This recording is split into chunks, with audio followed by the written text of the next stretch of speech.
o autor dos Hebreus começar a fazer 7 comparações sobre. Vai começar a fazer comparações sobre os sacerdócios. Todo esse capítulo 8, 9, até o 10, vai fazer comparações alianças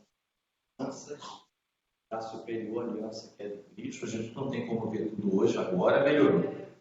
Agora melhorou bem.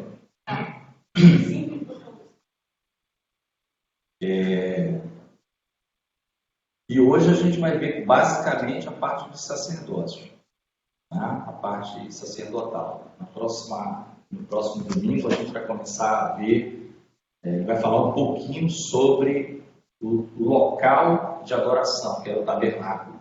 Então vai começar a falar um pouquinho do tabernáculo lá, que era levantado no deserto. Vai falar de um tabernáculo celestial também. Não vai entrar em detalhes nesse, mas ele vai fazer comparações.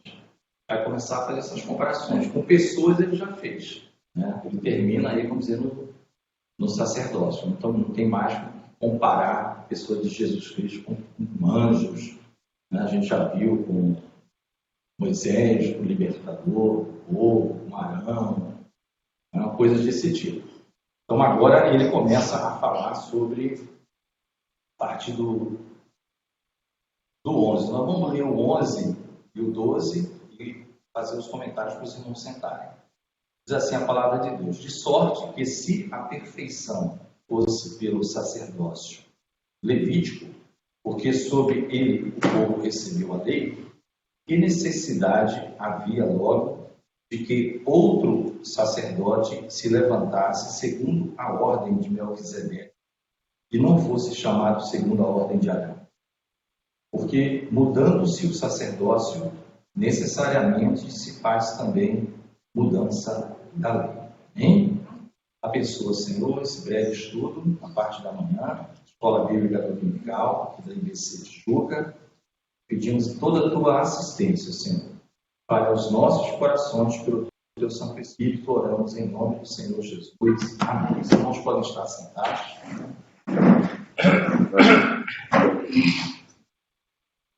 Tá? Ele começa aqui afirmando, nossos amados, sobre a imperfeição. Tá? O povo hebreu, ali cristão, já estava preparado para receber essas palavras um pouco mais fortes. Eles já estavam caminhando, vendo essa superioridade de Cristo. Então ele começa a falar da imperfeição do sacerdócio levítico. E que é bem interessante a conclusão que ele dá já nesse início. Se esse sacerdócio levítico, como qualquer coisa na vida, vocês concordam? Se ele fosse perfeito, haveria necessidade de uma troca? Não. Porque você vai trocar algo que é perfeito por outra coisa, se isso que você tem é perfeito, se você fizer uma troca, você está caindo.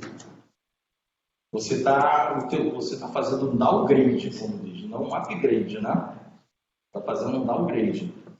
Porque você já tem o que é perfeito e vai mudar.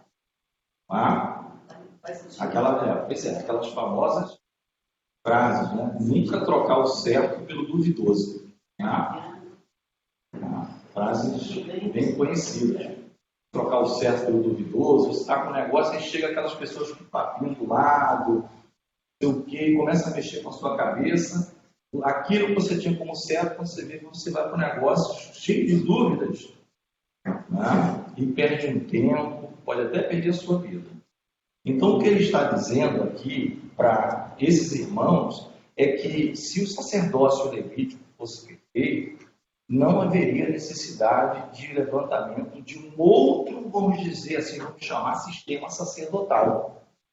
É isso que ele está dizendo para eles, para que eles entendam e não voltem. Sempre essa a ênfase dele, não voltem para o sistema antigo. Eles estariam cometendo uma grande apostasia. Aquelas pessoas que já foram iluminadas, já entenderam tudo profundamente. Nós estaríamos voltando para um sistema que foi estabelecido por Deus. Nós vamos ver, né, porque pode ficar na mente de algumas pessoas o seguinte: poxa, então Deus fez coisas imperfeitas. Não, Deus não fez coisas imperfeitas. A palavra de Deus diz que a lei do Senhor é perfeita. Mas nós vamos ver que um acordo, um pacto, uma aliança, ela tem duas partes. Não é isso? Hoje provavelmente não vai dar tempo, mas não vai dar tempo. Mas vocês vão ver que esse primeiro pacto era sombra para algo melhor, e que se houve uma quebra, e de fato houve, foi por parte do beneficiário, que era o homem. Eu já queria mostrar isso para o homem, na condição que ele estava, era incapaz de cumprir qualquer coisa que agradasse a Deus.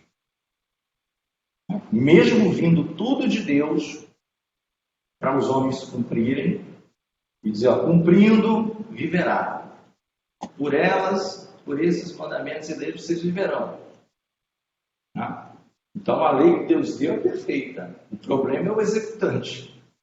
O executante é imperfeito. Mas isso é mais para frente. Isso é mais para frente. É um dos fundamentos da existência de um Novo Testamento ou de um novo pacto. É uma profecia lá de Jeremias, né, que eu vou antecipar. É o maior trecho do Velho Testamento transcrito para o Novo. Não tem nenhuma porção do Velho Testamento tão grande que tenha sido transcrito para o Novo Testamento, igual que nós vamos ver em Hebreus 8. É o que está em Jeremias 31, de 31 a 34. São 4 versículos enormes, totalmente transcritos, praticamente ipsilito, para o grego do Novo Testamento, que é uma promessa de nova aliança. Jeremias 31, capítulo 31 a 34. Ele é totalmente transcrito para o Novo Testamento. É a maior porção, de uma vez só, do Velho Testamento que está no Novo. Quando alguém quer fazer uma referência de um versículo, de alguma coisa, porque está escrito. Tá? Todos os anjos de Deus o adoram. Eu não sei de nada. Eis aí os meus filhos. Tal. Esse não, ele vai começar a ler. Aqui dá 5 versículos, para você ter uma ideia. Tá? Mas não é fala dele, é uma transcrição do que Jeremias falou. É uma transcrição do que o profeta Jeremias falou. Tá? Então, esse outro sacerdote que se levanta, ou esse outro, a gente não vai nem chamar esse sistema sacerdotal, porque é um sacerdote único que se levanta, ele vai novamente dizer, é segundo a ordem de Melquisedeque, essa expressão tão falada, né, nesse livro. Eu falei para vocês como isso ia ser falado, por isso foi importante a gente ter estudado a pessoa de Melquisedeque. Então, sendo segundo a ordem de Melquisedeque, a gente já conclui o seguinte: nada tem a ver com o sacerdócio levítico. Um outro sacerdócio. O que é que Melquisedeque tem a ver com Levi? Não é? O que é que Melquisedeque tem a ver com a tribo de Levi? Não é? Absolutamente nada. Não é? Então, a necessidade de se levantar algo perfeito. Ele vai trabalhando isso para os crentes, tanto para aquela época quanto para nós, para a gente entender por que a gente serve ao Senhor Jesus. Mais propriedade, cada vez maior, com mais firmeza, saber aonde estamos pisando e por que estamos servindo ao Senhor. E que temos esse sumo sacerdote, qual ele vai repetir muitas vezes, está assentado à destra da majestade e intercede por nós constantemente. A gente tem que se apropriar dessa bênção. É chamado trono de graça e de misericórdia, porque a gente alcança graça e misericórdia. A gente alcança graça e misericórdia diante desse, por meio do Senhor Jesus. Então, ele vai dar essa informação. Posteriormente, voltou em Hebreus, vai começar a trabalhar a questão, começa a dar umas pistas, tá? Porque ele está falando da mudança do sacerdócio. Ele vai dar uma afirmação bem interessante. Ele não dá muitas explicações, mas ele afirma que isso era necessário. E é o seguinte: se mudando-se o sacerdócio, água pode ser. Se muda o sacerdócio, olha que informação interessante. Se muda o sacerdócio, já não é o levítico, ele vai dizer que necessariamente tem mudança de lei. Se muda o sacerdócio, necessariamente, não é uma opção. Necessária, condição sine qua non, mudar a lei. É isso que ele vai dizer aqui, ó. Mudando-se o sacerdócio, necessariamente se faz também mudança. Obrigado. Necessariamente se faz mudança da lei. Então aqui a gente já começa a entender que, mudando para a pessoa do Senhor Jesus, como um sacerdote segundo a ordem, vem coisa nova aí em termos de lei. Na verdade, a gente vai entender aos poucos que o Senhor Jesus ele veio não só cumprir a lei, como ele veio dar a correta interpretação daquela.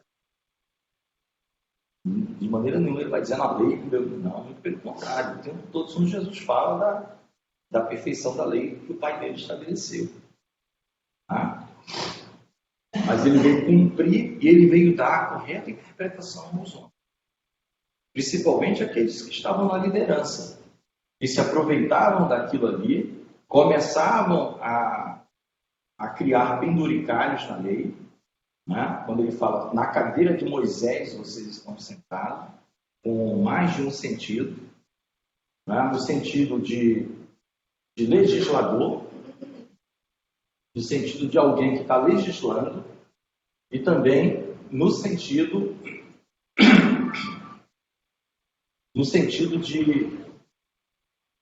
de alguém que fixou-se ali, que se acomodou naquilo e não procurou compreender.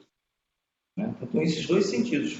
Moisés, por meio de Moisés veio a lei, eles se acomodaram ali e não cumprem. E além de não cumprir, legislam. Então, Jesus veio dessa correta interpretação. Então, ele começa a dar pistas da necessidade de mudança de lei. Por que ele começa a dar essas pistas? Porque mais para frente ele vai falar dessa mudança. Que é o texto que eu falei para vocês. E vocês podem ler, quem sabe aí para o próximo domingo, eu acho que dá. Jeremias, capítulo 31, dos versículos 31 a 34. É um trecho que vai ser totalmente transcrito, vai ser escrito aqui em Hebreus, integralmente. E aqui vai dar 5 versículos. E que eu falei para vocês, é a maior transcrição do Velho Testamento de uma só vez. Está aqui. Né? Então, o livro de Hebreus tem umas características peculiares, coisas que só tem lá. Né? Então, para ver a relevância disso. E essa mudança de lei, que ele já começou a dar uma pista, porque ele está falando ainda do sacerdócio, ela decorre do fato do sacerdócio agora ser exercido pelo Senhor Jesus Cristo. E não é da descendência de Levi, mas de Judá. Ele vai dizer, olha, a mudança é necessária, porque aquela lei era para a tribo de Levi cumprir. Porque a lei, irmãos, ela não era apenas a lei em Israel, ela é intimamente ligada a um sistema teocrático, né? Deus como centro. Você observa que os homens vão querendo sempre se distanciar de Deus, eles querem algo mais palpável, aí vem juízes, vão para julgar. Aí depois não queremos um rei, em Saul. Eles vão sempre criando situações, assim, não queremos um negócio aqui de um profeta, um sacerdote falando em nome de Deus. É algo mais palpável. Todo mundo tem rei, todos os países vizinhos nossos têm um rei, eu quero um rei também. E Deus vai falar para Samuel, Samuel, não fica triste não, porque o problema não é com você, o problema é comigo. O problema é comigo, né? E só a título de informação, não é o povo que escolhe Saul, tá? Deus que escolhe Saul. O que o povo quer é um rei. Isso aí foi o povo. A escolha de Saul foi Deus. Então, Não desculpem, eu ainda vou. Eu já faço isso naturalmente. Esse chamando direto a cada 2 minutos. Agora está mais ou menos a cada 30 segundos.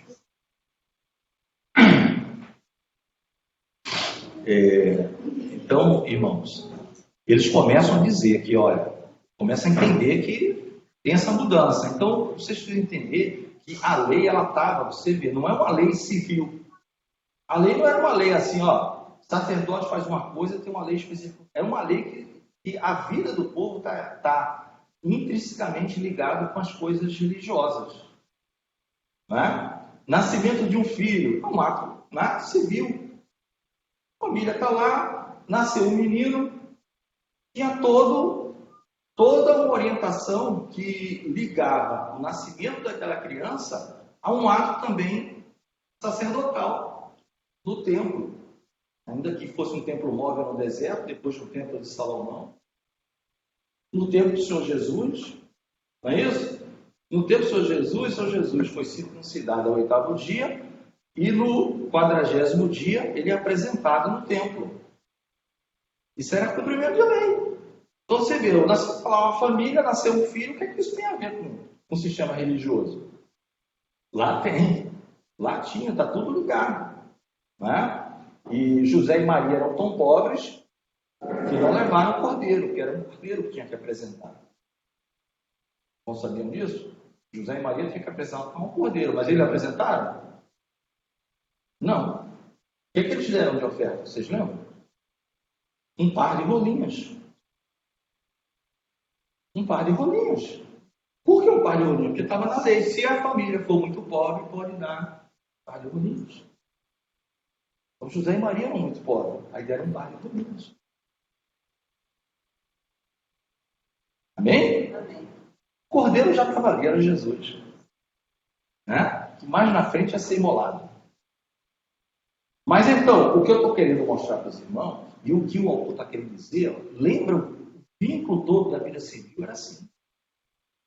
Você pegou uma doença que tudo era chamado de lepra, qualquer coisa na pele, não era necessariamente lepra, segundo a maioria dos comentaristas, era qualquer eczema, úlceras, coisas. Quem tinha que dar o ok se estava bom ou não era o médico, não, era o sacerdote. Então a ligação era muito grande da vida civil, das coisas que acontecem com cada ser da nação de Israel e Levi. Não era uma coisa separada, não, isso aí é uma lei religiosa para cá, isso aqui é uma lei civil para lá. Não. Por isso que ele começa a dizer, ele começa a preparar os corações e dizer, vocês têm que entender por que vocês estão vivendo essa vida diferente com mais liberdade. A gente está debaixo de uma nova aliança, mas ele quer preparar o coração deles para. Eles já sabem, só que o autor dos Hebreus ele vai começar a entrar em detalhe, ele começa a fazer tipo um histórico. Um histórico, ele chega a ser, às vezes, entre aspas, tá, irmão? Chato, entre aspas, para o bom leitor, de repetir coisas que ele já falou, que ele já falou. Estava muito no sangue. 1500 anos dessas coisas. Desde a saída do Egito e tal. Então estava tudo.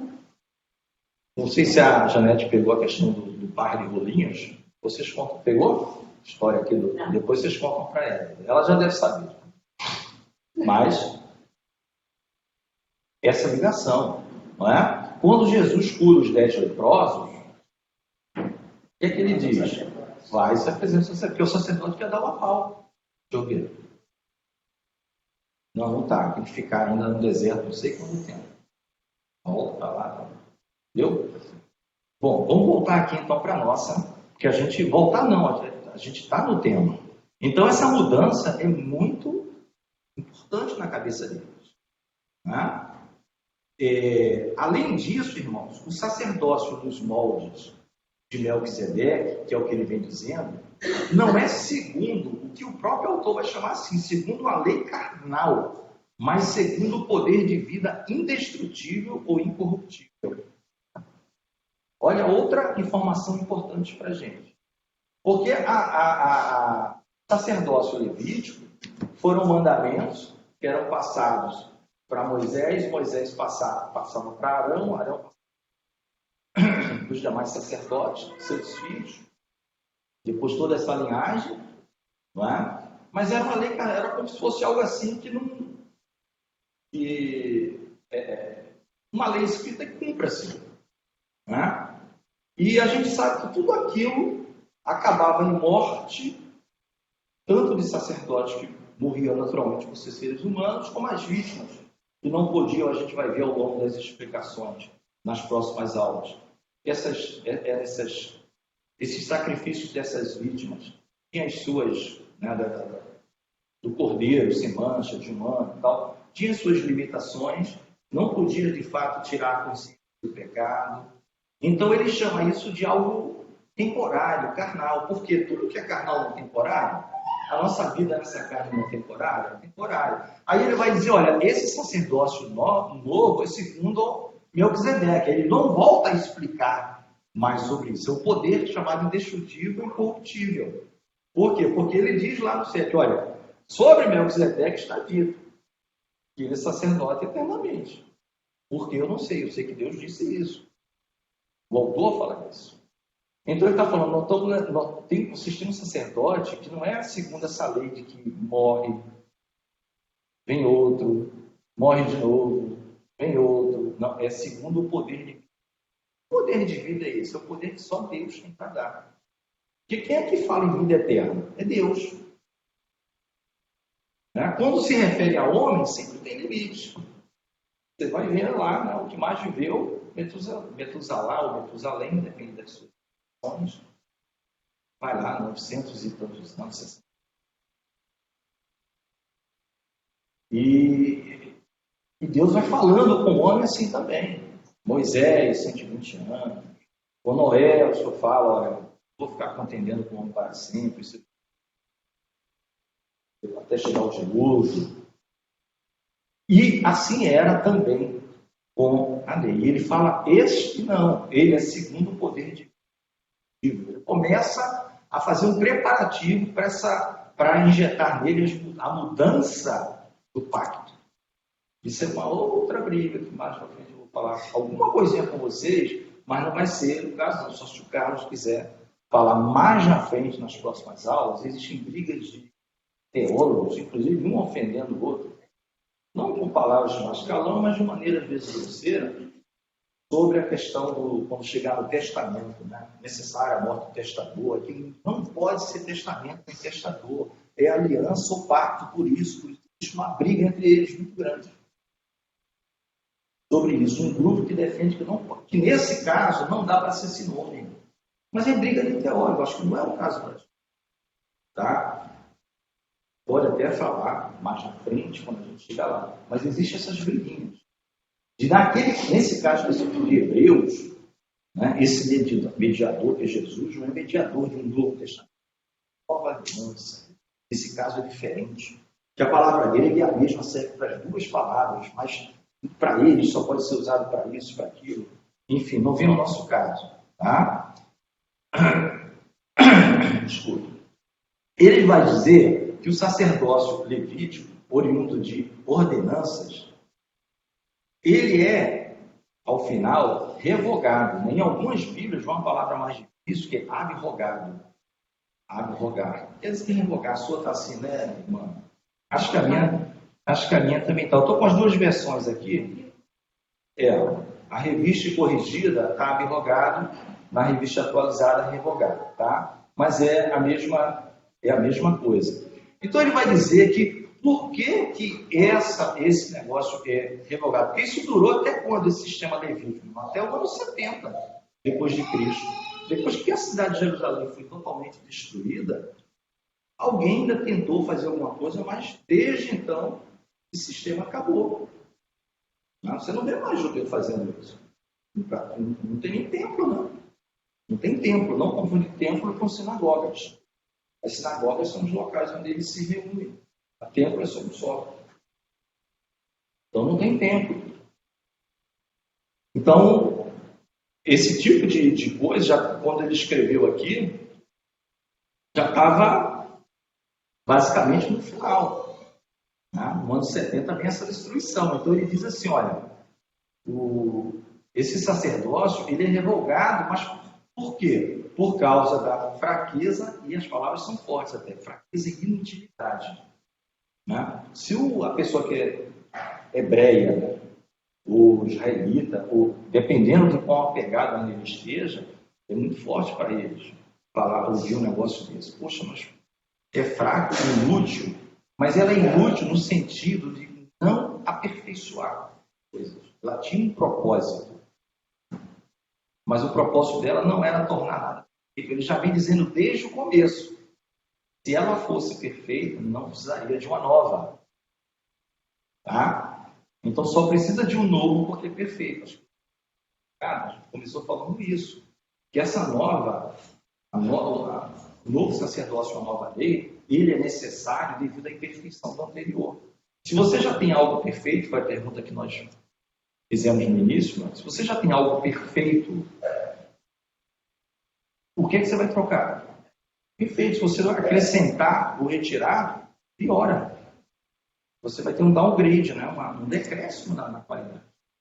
E o que ele quer dizer é isso, tá? Porque ela não aperfeiçoou nenhuma coisa. E o autor ainda diz que essa introdução desse novo sacerdócio, que é segundo a ordem de Melquisedeque, ou seja, o indestrutível da vida, ele traz esperança superior. E por ele, por esse novo sacerdote, nos chegamos a Deus. Olha a esperança superior. Os homens no passado sempre ficaram distantes, sempre precisavam de um intermediário humano para fazer algum ato entre, e vamos dizer, referendar aquele ato entre o pecador ou entre o devedor e Deus.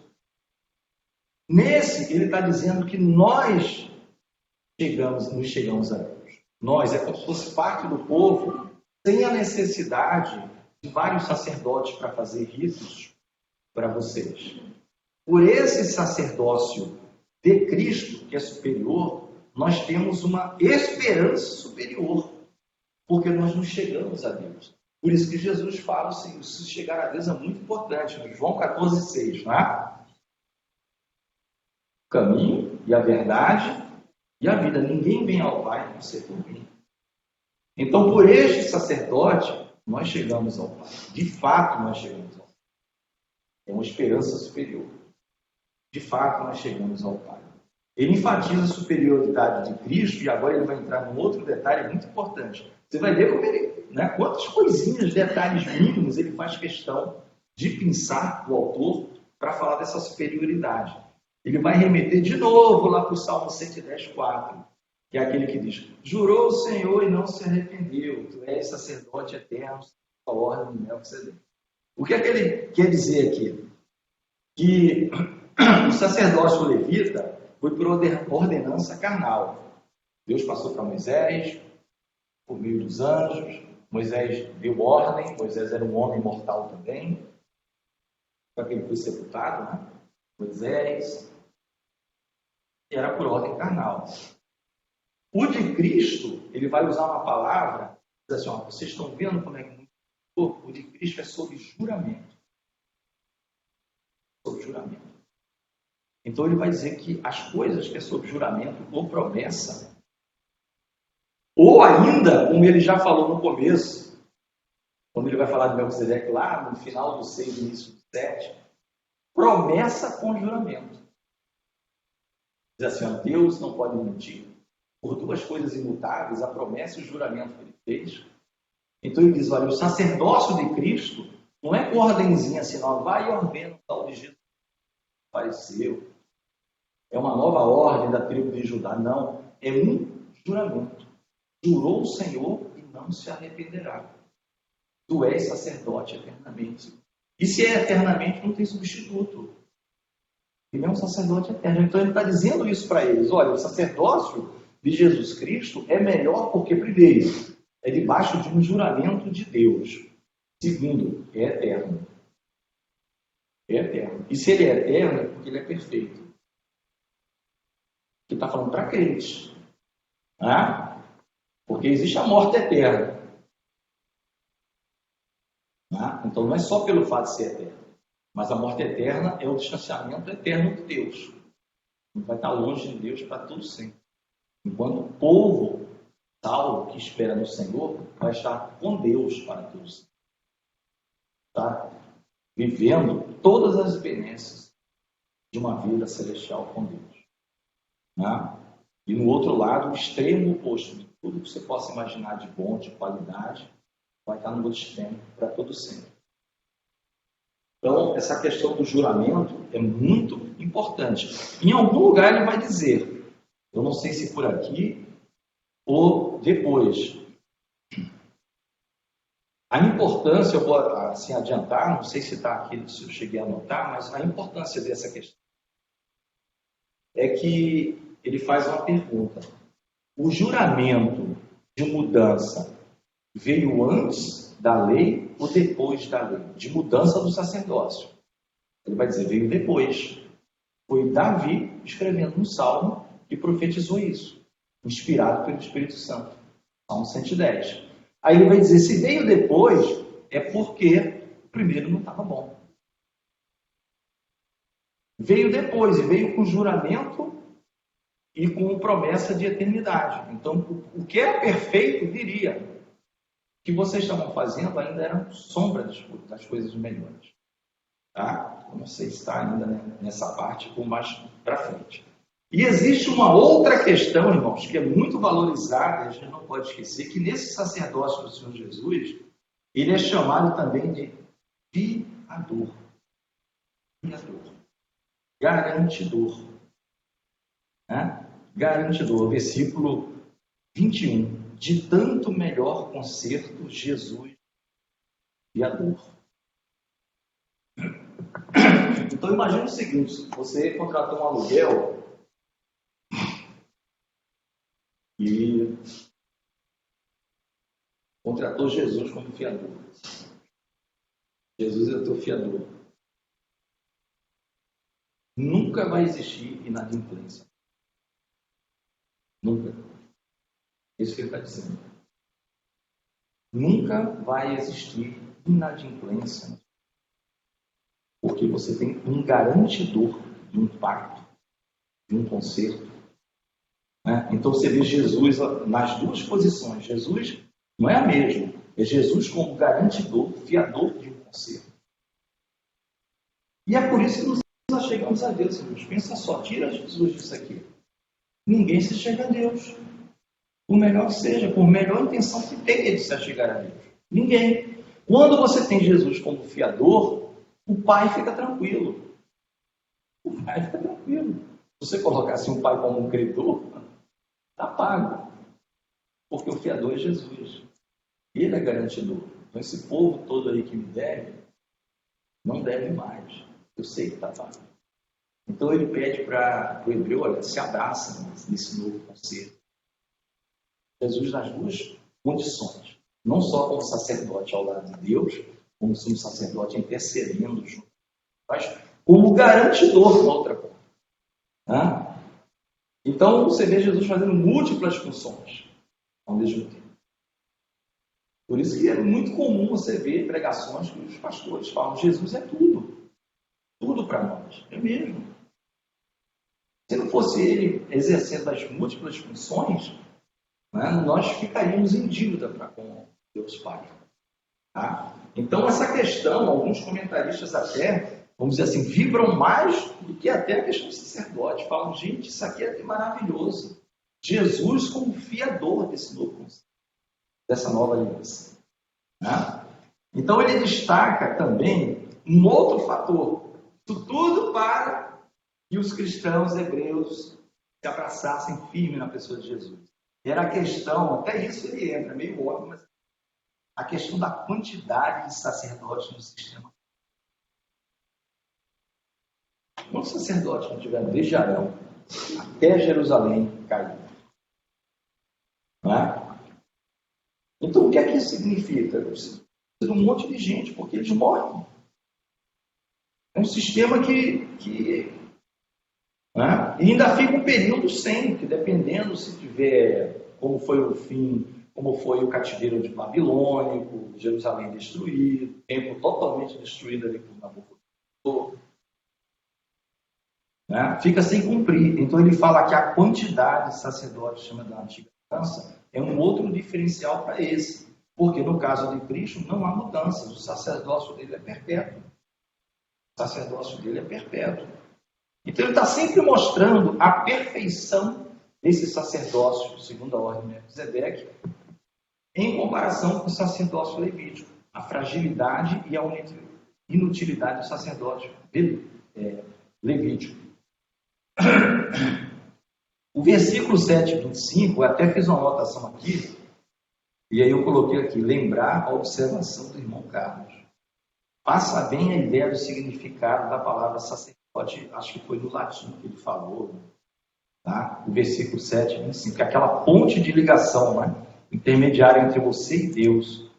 A expressão, os que por ele se chegam a Deus. Então o 7:25 é bem interessante, porque diz assim, ó, portanto, pode salvar Jesus Cristo, lógico, né? Jesus Cristo pode salvar perfeitamente os que por ele se chegam a Deus, vivendo sempre para interceder por eles.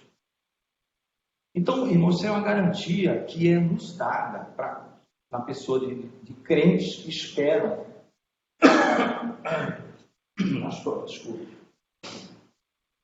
nas promessas do Senhor, da certeza de que nós chegaremos a Deus. E de ninguém é falado assim, né? Pode salvar perfeitamente. Salvar perfeitamente não é meio salvo, não é salvei parte, estou mais ou menos. Não, é o mais excelente que você possa imaginar. É por completo, é o seu ser completo. E por ele você pode, de fato, chegar a Deus. Isso é salvar perfeitamente e de maneira completa. Então, lembrando aquela, até anotei aqui, lembrando a palavra, né, Carlos? Como é que era aquela explicação? Pode ir. Pontifex. Os irmãos pais são Jesus também? Amém. No latim, a palavra pontifex, né, ela traz a ideia do construtor de pontes. Né? O latim é o pontifex, é aquele que constrói uma ponte entre o homem e Deus. Essa ideia de ligação. O homem não consegue se chegar a Deus por si só. Precisa dessa ponte, o sacerdote é quem faz essa ponte. Amém. Então, quem pode fazer melhor isso do que Jesus Cristo? Só ele. Então, não tem substituto. Não precisa de quantidade de sacerdotes. Não vai ter problema entre a casa de Eli, não está tomando conta direito aqui dos filhos dele, casa de Samuel, né? Só por curiosidade, os filhos de Samuel também não eram gente boa, não. Joel e Abias, os dois eram problemáticos também. A diferença, só por curiosidade, é que dá a entender que Eli meio que consentia naquilo, não era bom, mas não fazia nada. E os filhos lá corrompendo o povo, pegando parte das coisas que eram para Deus e ficando para eles. Inclusive aquelas ofertas que eram de comidas, de alimentos. Né? E qual foi a diferença de Samuel? Quando os anciãos levam a notícia para Samuel, Samuel já aposentado, ele volta a assumir o sacerdote, a morrer. Tira os filhos dele de si. Entendeu? Então existe uma diferença na atitude dos juízes. Por isso que quando Estevão vai falar sobre o último juiz, ele diz que é Samuel, e não Joel e Abias. Porque eles chegaram a exercer temporariamente, mas os anciãos reclamaram dos filhos. E aí ele já estava aposentado, tá? Voltou até morrer o último juiz. Tá? Mas os filhos dele também, Joel e Abias, não eram. Eu não sei assim como foi. A Bíblia não fala muito detalhe da vida pessoal, porque Samuel era muito devoto às coisas do Senhor. Foi desde criança ali consagrado. Eu acho que ele ficava 48 horas por dia conversando com o Senhor. Né? Samuel E a palavra diz que nenhuma palavra de Samuel caiu por terra. Está registrado na Bíblia. Nem uma palavra que foi dita pelo profeta Samuel caiu por terra. Ninguém pode dizer, olha, ele viu aquilo que Samuel falou, não aconteceu. A Bíblia faz questão de registrar que nem uma palavra de Samuel caiu por terra. Quer falar, Claudinho? Um comentário, não sei se tem muito a ver com a aula, mas é só uma observação. Como o irmão falou que Samuel, de repente, ficava ali 24 horas ali com o Senhor. Mas os filhos dele ficaram nessa condição, assim, pensamento, Cláudio. Será que às vezes a pessoa não se dedica tanto ao Senhor e às vezes, de repente, ele não cuidou da casa dele ser dessa maneira? Ou de repente é da índole da pessoa mesmo, entendeu? Não sei qual era, por exemplo, o papel da mãe também. Não é explicado, não dá muitos detalhes. Né? O importante que eu vejo aí foi a providência tomada por, não sei se o Carlos concorda, a providência de Samuel não ficou estático como Eli, só não sei o que, e os filhos dele fazendo acontecer. Samuel, quando soube da notícia, ele sai da aposentadoria dele e volta. Já estava ancião, já estava cansado, ele volta para a atividade. Para não desonrar Deus, para que Deus não ficasse com os juízes do que os filhos dele estavam sendo acusados. Né? Isso é importante, eu acho que é interessante a gente meditar um pouco, porque não necessariamente o filho do pastor tem que ser pastor. Assim, porque por mais que eu crie o meu filho, né, vocês estão vendo aí, o Davi está crescendo aqui com a gente. Né? Por mais que a gente instrua ele no caminho certo, por mais que a gente mostre o que é certo e o que é errado, quando ele vai crescendo, né, ele vai sofrendo influência do mundo, de amigos, de pessoas. Tem como eu garantir? A gente ensina, a nossa obrigação como pai é colocar o que é certo.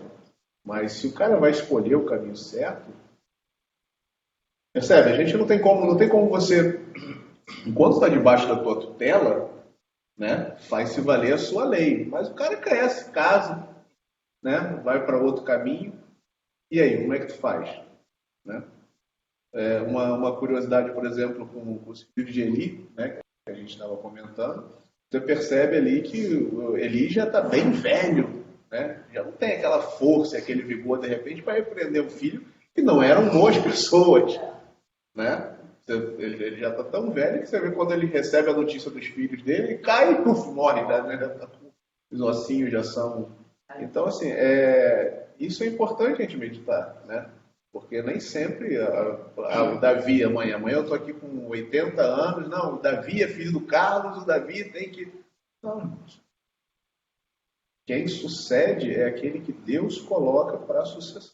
Né? A gente tem aquela mania de fazer igual Samuel, né? Aquele ali é o varão de Deus, rapaz. É aquele ali, ó, bonito, forte, alto. Não é esse aí não. Né? Tem que ser aquele que vem lá de trás da malhada, é aquele que eu quero. Amém, irmãos? Amém. Vamos lá. Aí no versículo 26, a gente já está chegando aqui ao final, é algo dito muito interessante. Ele vem falando tudo isso, ele usa uma expressão bem interessante aqui. Porque nos convinha tal sumo sacerdote, santo, inocente, imaculado, separado dos pecadores e feito mais sublime do que os céus. Tá? E que não necessitasse, como os sumos sacerdotes, de oferecer cada dia sacrifícios, primeiramente por seus próprios pecados e depois pelos do povo. Porque isso fez ele uma vez oferecendo-se a si mesmo. Né? Essa expressão, porque nos convinha, e na versão revista e atualizada e em algumas outras versões, fala com efeito. Se eu trouxesse para uma linguagem nossa, popular aqui, bate-papo, seria algo como assim, e para nós? Estava precisando disso. Não aguentava mais esses sacerdotes aí. É algo que ele está dizendo, irmãos. um vinho, era tudo que a gente queria. Sacerdote que não tem pecado, não ele se ofereceu, ele mesmo foi a oferta. Né? Aquilo que nós falamos, ele foi tudo. Ele se ofereceu a si mesmo. Cadê a vítima? Sou eu. Cadê o sumo sacerdote que vai ministrar? Sou eu também. Cadê o fiador? Sou eu também. E quem é que vai sentar no céu? Aqui no céu, acima dos céus. Sou eu também. Entendeu? Por isso que só tem eu sou, né? Nascido no duro, né? Quem pode dizer assim, eu sou, é Jesus. A gente fala, eu sou, nossa língua portuguesa permite. No hebraico, acho que esse verbo aí tem um trato específico. Só para Deus pode usar. Por isso que pegaram pedras lá para matar Jesus, quando falou, antes que Abraão existisse, eu sou. Ele fez igualzinho a Deus quando se apresenta a Moisés. Mas ele pode falar isso. Ele pode falar isso. Aí o que o autor diz, meus irmãos, só para a gente aqui, precisava de alguém assim. Não dava mais semelhantes a nós, fracos, está intermediando relação entre eu e Deus. Deus mandou, se fez homem, se humilhou, se fez abaixo dos anjos, a nosso favor. A gente estava precisando de algo desse tipo, né? Desse porte, desse quilate. Deus. E os versículos 27 e 28, né, que eu já acabei de ler, o 28, ele só reitera a questão do juramento. Mais uma vez, que a diferença entre ser sacerdote por um juramento de Deus e ser sacerdote por uma ordenança de dia a dia, carnal. Então ele vai dizer, porque a lei constituiu os sumos sacerdotes a homens fracos, mas a palavra do juramento que veio depois da lei, lembra que eu falei? Que eles fazem questão, que ele fez questão de dizer isso? A palavra do juramento veio antes da lei ou depois da lei? Veio depois da lei. O Davi recitando o Salmo, que para nós é o Salmo 4. Então veio depois da lei com o juramento justamente para dizer, ó, precisa de mudança. E esse é com juramento. E esse é eternamente. Então o que ele está dizendo aqui é, a gente precisava disso. Glória a Deus que Deus providenciou para nós. Né? Então a conclusão, irmãos, e para a gente iniciar no próximo domingo, que eu pedi para os irmãos lerem Jeremias 34, e concomitantemente vocês podem ler o iníciozinho do 8, tá? Porque vocês vão ver o início do 8 até o versículo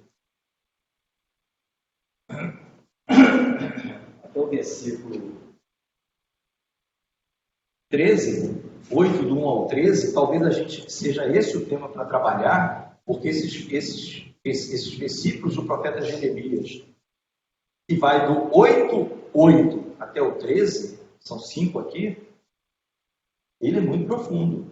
Tá? Do 8 ao 13 é a réplica do que está em Jeremias 31 a 34, que é a maior porção do Velho Testamento, transcrita no Novo de uma só vez. Tá? Então, só para a gente terminar, no capítulo 8, tá? Ele vem dizer aqui o resumo. Ora, a suma do que temos dito, o que quer dizer em suma? O resumo do que a gente tem dito até agora, irmãos, ele está dizendo para os irmãos hebreus, é que nós temos um sumo sacerdote tal que está assentado nos céus à destra do trono da majestade. Isso está dito lá no início, no Hebreus 1:3. Hebreus 1:3 já está falando que Jesus está à destra da majestade.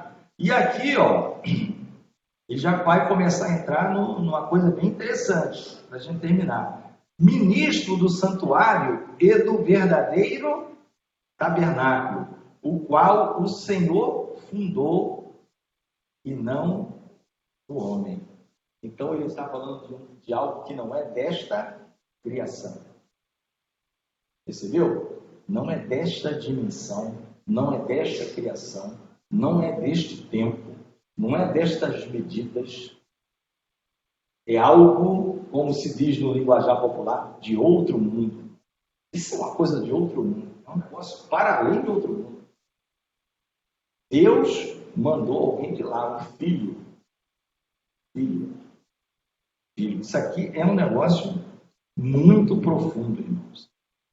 Um santuário, um ministro que ministra num santuário, num tabernáculo, que não é desta criação. Isso vai ser dito mais na frente, essa expressão não é desta criação. Eu estou antecipando aqui. Vai ser dito mais na frente. Tá? Então, ele dá o resumo do que falou até agora, quando ele diz a suma do que temos dito, e ele começa a introduzir agora aquela mudança nos aspectos. Ele vai começar a querer trabalhar a mudança de lei. Está trabalhando a mudança de lei aos pouquinhos. Falando do sacerdócio, vamos dar a lei. Aí entra os versículos-chave, que é a profecia do profeta Jeremias, da mudança de aliança ou pacto. Tá? E ele vai começar a entrar no tema santuário, tabernáculo, tá? Que a gente, de oportunidade, também vai começar a falar, porque tem questões também interessantíssimas. Tá? Inclusive no versículo 9:4, tá? Vamos ficar de pé, a gente terminar. O 9:4, tá? Alguém percebe algo diferente aqui, tirando o meu amigo Carlos, no 9:4, em qualquer versão? Não, Pode ler o 3 e o 4. A gente está terminando, tá? Eu não vou adiantar o que tem, não, mas vocês percebem algo assim. Em qualquer versão, NTLH, NVI, JYZ, o que você quiser.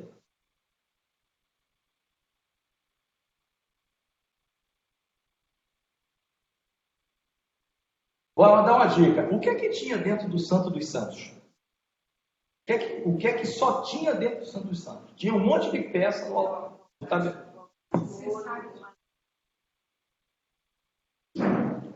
Não, o maná, o cajado e as tábuas da lei estavam dentro da Arca da Aliança, com o propiciatório. Isso é que tinha dentro do Santo dos Santos. Ele fala que tem outra coisa aqui. Além do... O que é que ele fala? Tem mais peças.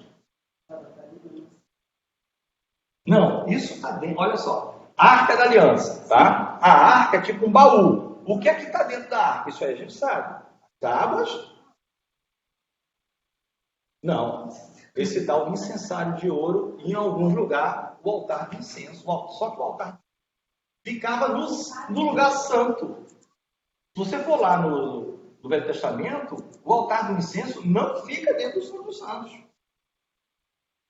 O altar do incenso não. Só a arca da aliança com o propiciatório. E o que tem dentro da arca. Então tem um porquê que ele está falando. Tá?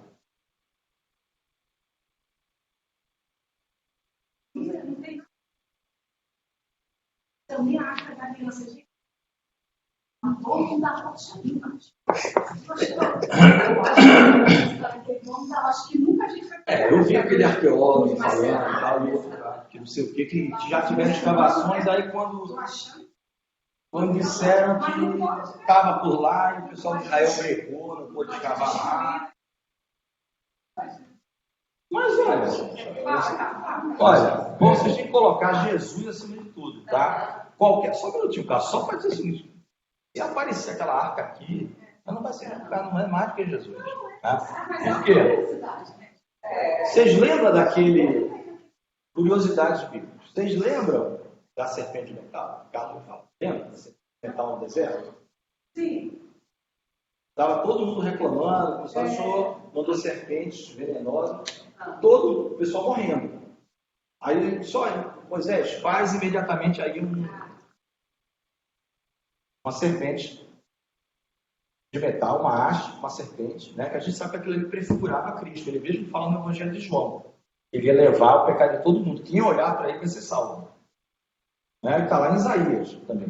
Olhai para mim, todos os povos da terra, e sereis salvos. O nome daquela peça chama-se Neustan. Neustan. Aquela peça foi guardada até um rei aí, que eu não lembro exatamente qual foi, isso foi a época de Ezequiel. Qual foi o rei? E o rei percebeu que ele estava sendo idolatrado. Sabe o que ele fez? Deus mandou ele destruir aquela peça. Acabou. Porque o povo... Isso aconteceu muito na Idade Média. Comércio do chamado relíquias. Que relíquia é essa? Isso é um pedaço do fêmur de João Batista. Só que já tinha sido vendido os 500 filmes de João Batista. Gente. Quantos filmes de João Batista tinha? Fala, Carlos, para a gente terminar. Salve nossa participação, Jesus. Só lembrar que a Arca da Aliança, ela simboliza algo. Mas a Arca da Aliança, sem o Deus da Aliança, é só uma arca, irmãos. Pode ser bonita, coberta de ouro, mas é só uma arca. Saúl, né, manda chamar, vai, traz a Arca da Aliança. Né? Os filhos de Eli, a gente falou aqui, né, eles levam a Arca da Aliança, mas não andam com o Deus da Arca, então não adianta nada, né? E, bem, a título de curiosidade, em Apocalipse 11, versículo 19, diz assim: e abriu-se no céu o templo de Deus, e a arca da sua aliança foi vista no seu templo. E houve relâmpagos, e vozes, e trovões, e terremotos, e grandes saraivas. Amém, irmãos? Então, entre procurar no domo da rocha e esperar ver ela no céu, eu prefiro a do céu, que é para mim é mais garantia. É importante. Vamos orar para a gente ter um intervalo. Meu Deus e Pai, nós glorificamos, nós bendizemos teu santo nome, Senhor. Pela oportunidade que tu concedestes a cada um de nós, tanto o que estamos presentes aqui neste local, quanto os irmãos que estão online conosco, aqueles que porventura nos visitam e estão assistindo. Senhor, estende as tuas boas mãos, continua com as tuas bênçãos sobre nós, ó Deus, a nos alegrar para a honra e glória do teu santo nome, a nos ensinar, ó Deus, e que a tua misericórdia e graça sejam constantes sobre o teu povo, Senhor. Nós oramos assim agradecido por este período em nome do Senhor Jesus. Amém. Amém. A paz do Senhor.